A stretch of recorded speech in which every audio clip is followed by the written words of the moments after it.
My name is Modu Drame. An old friend of Pa Joof's.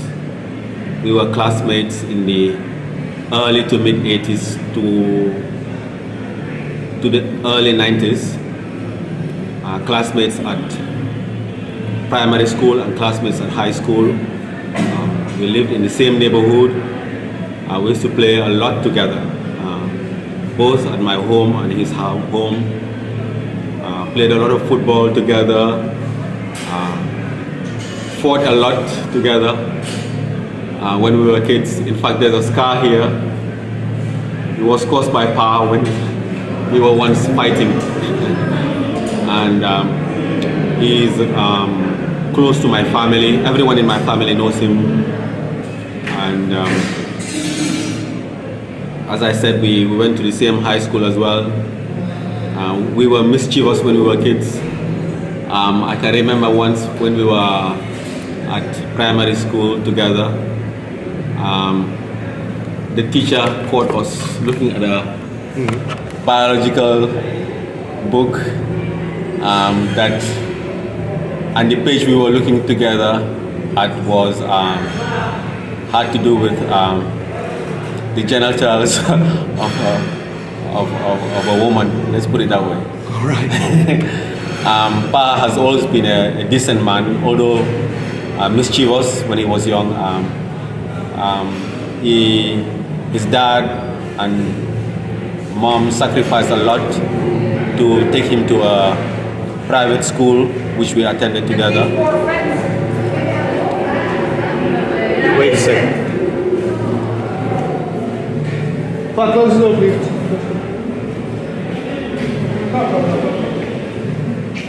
All right, continue, man. His dad was not the wealthiest in the Gambia, but he sacrificed a lot to take him to a private school.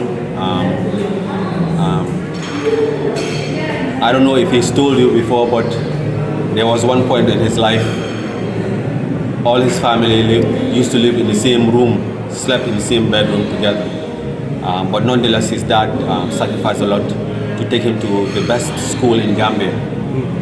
And from there, he went to high school, state school, and he graduated to university in England.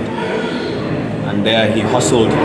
He had to work his way to make ends meet.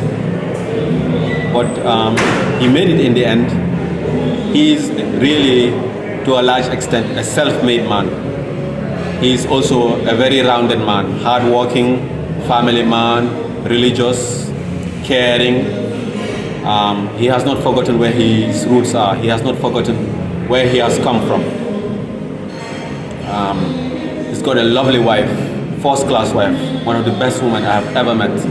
Religious, humble, intelligent. I don't know if you have heard of the story of how he met his wife.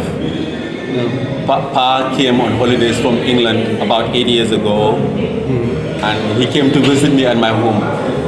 And I told him, Pa, it's about time we went out and found ourselves wives.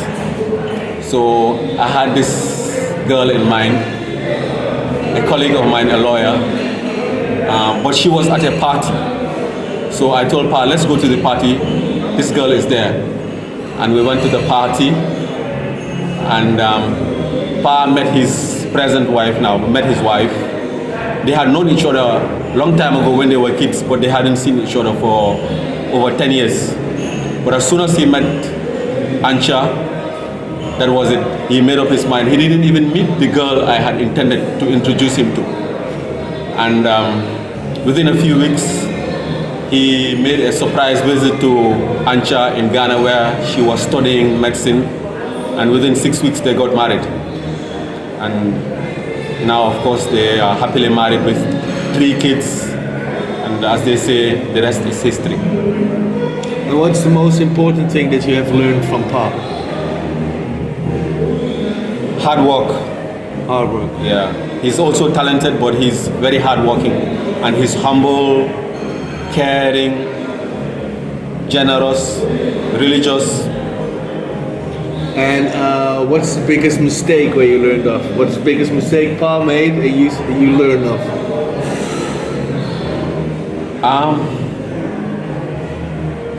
I don't know. There's no one mistake that stands out for Pa. I can also say that, or I should also say that, the sky is the limit for anyone. If you work hard, you can be anything. And with Pa today, despite his humble background, he's very influential in his field of work. He has around 300,000 Twitter followers. For someone who's from a very relatively humble background. And how do you see yourself? How do you see Pa in 5 years? How do you see it in the future? I am sure he's going to grow even further in his line of work. He's an inspiration to me and should be to anyone. He's a credit to his family. All right. And I aspire to be like him. There's a lot to learn from Pa. He's a family man, hardworking, successful. All right. The sky is the limit for him. Pa, what are you doing, man? Just getting ready here.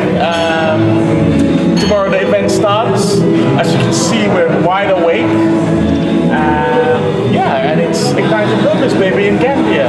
So I'm here with the three gorgeous ladies who, giants, angels, you name it. They've got everything combined, and it's just an honor and a privilege to have them here in my home country, but also my partners in crime in creating some transformation here in Gambia, and thank you for being here. So, it's Brigitte, all the way from UK, and the fairy mother herself, Deborah Battersby, and the glue of this event, Elaine and